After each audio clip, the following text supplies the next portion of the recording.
process that has been for the last little while, and Vegas holding a lot of leverage in the last week or two? Well, certainly, once the season ended, I think for everybody, your focus has turned to the next course of business, and that was the expansion draft. And it was a very interesting process.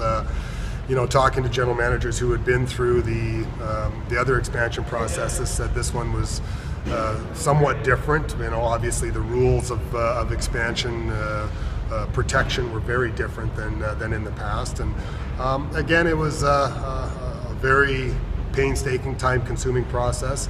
But in the end, happy with the eventual result. Before we get to the specifics, how do you think you and your management group handled it?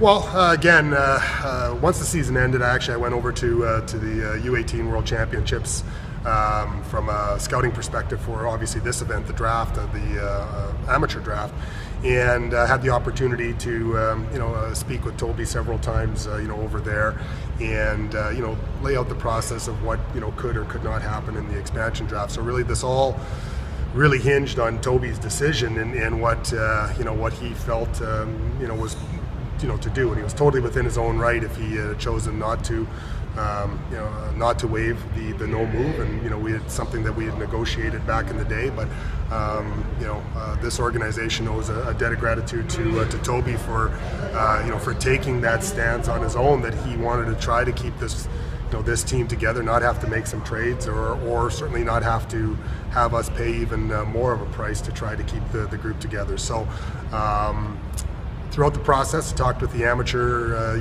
staff about what was on the table as far as the direction that we thought it might be heading to cut a deal, and in the end we found a way to make it work.